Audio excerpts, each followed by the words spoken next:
decide to stand on principle. Because his last sentence was what? Is life so dear, is life so precious, or peace so sweet, as to be purchased at the price of chains and slavery? Forbid it, Almighty God. I know not what course others may take, but as for me, what was it? Give me liberty or give me death. So he set a priority of principles that is what defines America.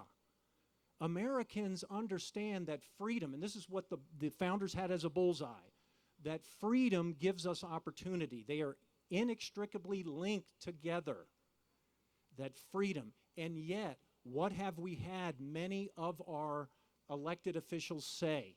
My first job is to protect what? Is to do what? Keep you safe. Now I'm going to talk on that in just a little bit also, because the third point that makes us Americans is belief in the Declaration of Independence, the American Creed, better known as the American Creed, that we hold these truths to be self-evident, that all men are created equal. And yes, they did believe that. It wasn't just white men, because Thomas Jefferson wrote that in his notes on the state of Virginia, that they did all believe that, and that we would be responsible if we didn't make the progress that we knew we should make. We hold these truths to be self-evident, that all men are created equal, that they are endowed by their Creator with what? Certain unalienable rights, right? That among these are life, liberty, and the pursuit of happiness, which includes property. The next part is super important, that to secure these rights, governments are instituted among men. So that's the important part I want you to focus on right now. What is the proper role of government? That to secure unalienable rights, governments are instituted among men. So when governors or presidents get up there and say, my primary responsibility is to keep you, what?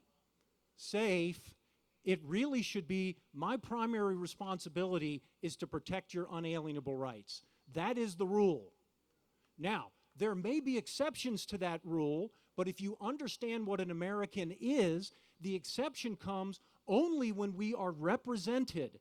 As James Otis said, no coercive acts without representation. And that exception to the rule does not become the rule. Because how many people have lost their liberties because the exception becomes the rule? I'd like to see one person stand up and say, the primary role of me being here is to protect your liberties. Did Patrick Henry stand up and say, give me safety and a $300 check? He did not. There's firsthand accounts of the ladies kicking their Minutemen husbands out the door at Lexington and Concord, telling them, you promised to do this, you know what's at stake, go out there. Were they willing to risk them? Yes, they were. And the fourth thing I wanted to touch on about being an American that Joe Biden needs to know, and all of us do know here, so I'm trying to teach him as we talk about that, is a belief in the Constitution and what it does for us. Now, I go around and I teach military personnel and others, law enforcement, what does that oath mean? We don't have time to get into it a ton here, but Lincoln had it right, that the Constitution is there and framed to protect our values that we know are true in the Declaration. That the Declaration or the ideals value, it is the heart. And the Constitution protects that. It's supposed to protect no taxation without representation. It is supposed to protect our first principle of liberty over all else. It is supposed to protect the ideals that all men are created equal and that governments are there to protect it. So I think we could go back and teach Joe Biden a thing. You can define what an American is. And my time is short, but a lot of people ask me, what can we do? And what I say is be an American. Get up there and fight for your liberties at home. And I've talked to a lot of my buddies that I'm still friends with that I was training with on September 11, 2001. And I can't speak for all of them, but the ones I still know now is they say the most important work that can be done is right here at home. Right here at home. And the most important things we can do is understand what it is to be an American. And I just went over 4 things. Now, I could go on for hours because I'm known to talk long, and I like to teach. But I like to enlighten and educate because it changes perspectives. And perspectives can be changed, and night can go to day in a minute. So some people ask me sometimes, because I've trained SEAL SEALs in tactical swimming for 25 years. They asked me, Jeff, what does it take to become a SEAL? I said, I don't know, because I wasn't one, but I wrote their swimming program. I've been around them a long time, and I've seen them go through training A to Z. And this is my answer to that. If you want to be a SEAL, so they come to me, they do the swim training to get ready for their training. And then afterwards, I'll see them in the teams. And I say, you have to ask yourself one question every day. And if the answer to that question is no, so in other words, they're going into SEAL training, how do I make it through?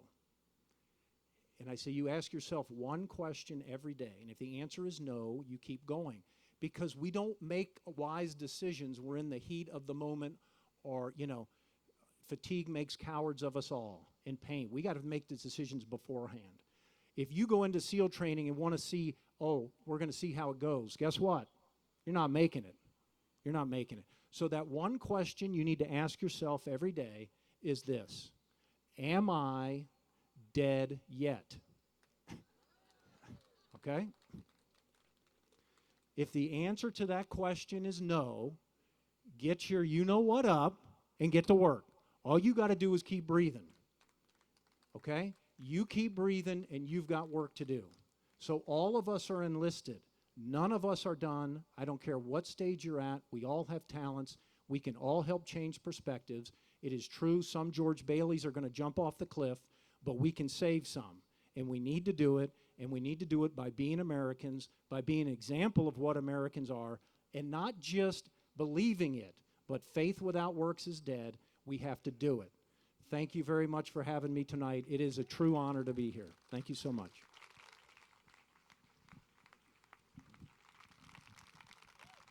Hey, thank you for being here. Let's give a big thanks to all of our speakers. Thank you. And thank you for being here. Don't go away. There's 2 more minutes. You're not going to want to miss this. And want to thank everybody once again for being here. And our hope is that everyone will leave here energized, wanting to participate in the political process, and that you will, when the opportunity arises, that you'll have the courage to stand up and express your values and beliefs. Thank you again for being here. And now let me have Thomas Jefferson come forward.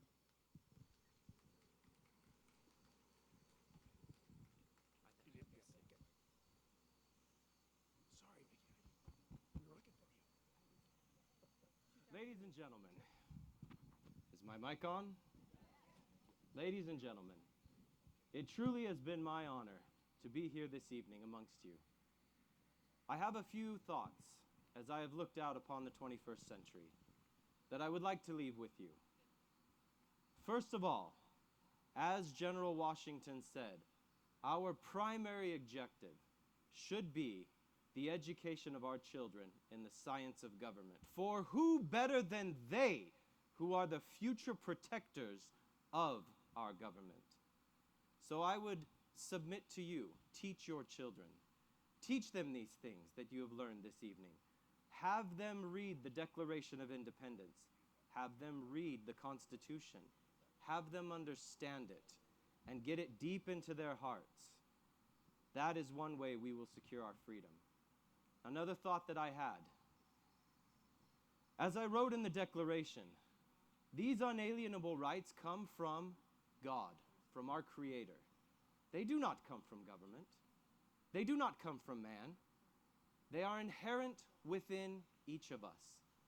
We, the people, hold the power to govern our own lives.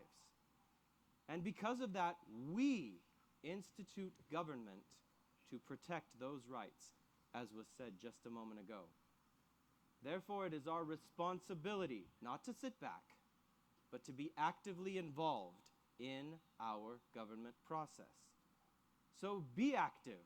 Stand up. When you hear something wrong, speak out. Do not stay silent.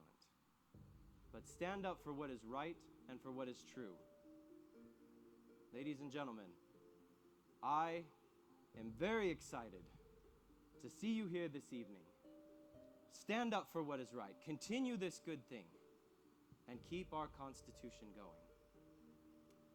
Is my fellow patriot, John Adams, in the crowd? John, are you there? Indeed I am, Mr. J. Do you have any final words for us, Mr. Adams? Perhaps I would like to regale those here assembled with I don't know words of wisdom. You may perhaps know me as a statesman or a lawyer, but perhaps this evening, let me regale you with a story. I have heard about a cask of good Madeira wine, into which a small fly fell, which cask was sealed up and shipped 3,000 miles across the sea, where after 30 years of lying in the dark, was brought up, was opened, and the first glass filled from it. And it chanced in that first filling that a small drop of wine spilt across the tabletop. And in that small drop lay the self-same fly, who seeming dead, did as the sun shone and dried his wings, shook himself off and buzzed up into the blue sky as alive as he ever had been. Now, I don't know how scientific that tale is, but I too should like to be buried in a cask of good Madeira wine, where after 240 years I could walk, talk, and breathe the free air. Stand once more on Massachusetts land. Well, I know it will be free. I know it even now. After Taylor's speech. And I wonder how I would find them, those Americans to whom the name America would not be new. Would they love liberty, being given it outright in the crib for nothing? And would they know, if you are not free, then you, sir, and you, sir, and you are lost without hope? And will they who reap this harvest of ideas be willing to preserve what we so willingly strove to plant? That all men are created equal. That they are endowed by their Creator with certain inalienable rights. And would you die for it? But that is the question one must finally ask oneself, is would you die for it? And the answer that one must give is yes, sir. I would. Anyway, how good it would be to be buried in a cask of good Madeira wine. I hold a lantern. Call it the lantern of truth, of freedom, of liberty. And as I pass this light tonight to you, this next generation, I ask, Taylor, will you take this lantern, this torch,